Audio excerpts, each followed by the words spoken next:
자, 그럼 먼저 한 주간의 교계 뉴스를 정리해 드리도록 하겠습니다. 뉴스 이슈 국민일보의 최기영 기자가 자리했습니다. 어서 오세요. 네, 반갑습니다. 국민일보 최기영입니다. 네, 오늘 전해주실 소식은요. 네, 최근 북한이 남북 교류의 상징인 경의선, 동해선 남북 연결 도로를 폭파를 하면서 남북 경색 국면 최고조로 치닫고 있는데요. 네. 교계에서는 이 같은 상황이 계속 지속되면 북한 선교, 북한 사역이 매우 위축될 것이라는 우려 전하고 있습니다. 오늘은 첫 번째 소식으로 먹구름이 짙어지는 통일 선교 그리고 한국교회의 대응 방향에 대한 이야기로 시작해 보겠습니다. 네네. 남북 관계가 사실 최근까지 냉랭했는데 그나마 남북이 연결된 다리까지도 폭파했다는 소식을 이렇게 들으니까 남북 관계가 한 발짝 더 뒤로 간 것 같은 그런 마음이 좀 듭니다. 네, 통일 선교 전문가들은 2010년 이래로 이제 남북 관계 그리고 통일 선교 환경이 악화되고 있다고 진단을 하고 있습니다. 네네. 기억하실 겁니다. 이 천안함 사건 직후에 5.24 조치로 인해서 남북 관계 안에 공식 또 비공식적인 창구들이 모두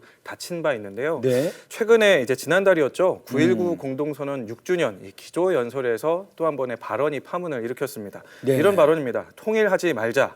객관적 현실을 받아들이고 두 개의 국가를 수용하자. 이른바 두 개의 국가론이라는 발언 때문에 한국교회 통일 사역에 찬물을 끼얹은 거 아니냐라는 반응까지 나오고 있습니다. 그렇군요. 그동안 통일을 위해서 기도해온 한국교회 입장에서는 이런 분위기가 사역하는 데 있어서 좀 어려움이 있을 것 같은데 어떤 대응들이 필요할까요? 한국교회 사역의 핵심 중에 하나가 사실 포기하지 않는다라는 점이거든요. 네네. 끊임없이 통일 선교 사역의 청사진들도 제시가 되고 있습니다. 네. 전문가들은 일단 사역을 위해서 무리하게 북한의 문을 다시 열려고 하는 것보다는 다시 한번 이 사역을 재정비하는 시간이 필요하다라고 이야기하고 있고요. 네.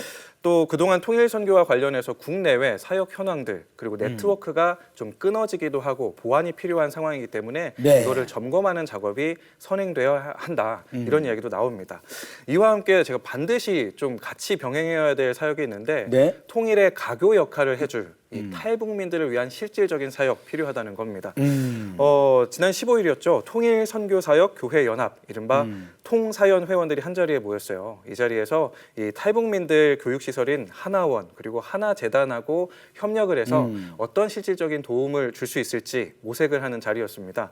탈북민들의 3대 관심사라고 할 수 있는 의료, 취업, 교육 부문에서 이제 탈북민 정착 도우미로 활동하는 사례들이 공유가 됐습니다. 네네, 그렇군요. 남북 관계가 많이 얼어붙어 있긴 합니다만 그래도 통일의 꿈을 안고 기도해온 한국 교회의 사역은 멈추지 않고 계속 이어져 나갈 수 있었으면 합니다. 네, 다음 소식 듣겠습니다. 네, 가을 하면 떠오르는 거. 저는 요즘 식욕이 막 땡겨서 그런지 몰라도 천고마비 이런 거 떠오르고요. 가을 전어 이런 거 떠오르거든요. 집사님은 어떤 거 떠오르세요? 저는 도루묵 생각납니다. 도루묵이요.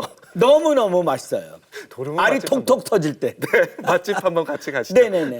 사실 크리스천 성도들한테는 이 가을이라는 계절이 묵상하기 정말 좋은 계절이다라는 인식이 있는데 최근 들어서 여러 가지 묵상 방법 중에서도 시네마 묵상, 이 영화를 보고 같이 대화를 나누고 교제하는 그런 묵상들이 좀 늘어나고 있다고 합니다. 오늘의 두 번째 소식으로 준비했습니다. 네, 보통 묵상이라고 하면 성경을 같이 읽거나 아니면 큐티나 기독교 서적을 활용하는 모습을 이렇게 떠올리게 되는데 요즘 시네마 묵상이 늘어나고 있다는 얘기네요. 그렇습니다. 성도들이 직접 이 독립영화관을 찾아가서 영화를 같이 보고 문화 전문가들하고 같이 모임을 가진다든지 성도들끼리 대화를 나누기도 하고요.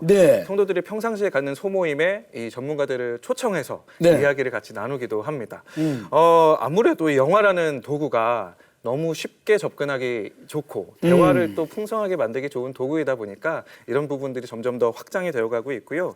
최근에 제가 직접 시네마 토크 현장을 다녀왔어요. 우리 레디온을 통해서도 소식을 전했던 추상미, 이석준 배우가 직접 시네마 토크에 나서서 관객들하고 소통도 하고 영화의 장면들도 소개하고 그 장면 안에 숨어있는 크리스천이라면 이 시대를 어떻게 살아야 될지에 대한 태도 이야기도 같이 좀 나누는 모습이었는데 정말 진솔하게 대화 나누는 모습이 인상적이었고 이 그야말로 이 영화가 끝나고 나서 시작되는 정말 영화 같은 시네마 묵상 시간이 아니었나 싶었습니다. 네, 영화라는 게 아무래도 부담 없고 대화에 물고 트기 좋은 그런 매체 아니겠습니까? 네, 근데 일단 성도들이 어떤 영화로 시도를 해보면 좋을지 처음에는 조금 망설일 수 있거든요. 그렇습니다. 이 문화사역 전문가들은 뭐 교회 오빠라든지 철로 역정, 바울 이런 것처럼 잘 알려진 기독교 영화를 첫 단추로 먼저 시도해보는 것도 좋다고 하고요. 최근에 기독교 영화제들이 굉장히 활발하게 펼쳐지고 있는데 네. 그 영화제에서 선정한 상영작들, 초청작들을 시도해보는 것도 좋다고 합니다.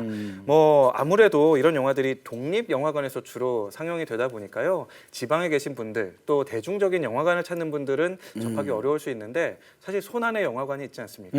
넷플릭스도 있고요. 디즈니 네네. 플러스, CGN의 퐁당도 있습니다. 이런 OTT 서비스를 활용하는 것도 좋은 방법이 될 것 같습니다. 뭐 책을 읽고 북토크 나누는 것처럼 각자 영화를 보고 소그룹 감상회를 열어보는 것도 풍성하게 묵상할 수 있는 방법이 될 수 있습니다.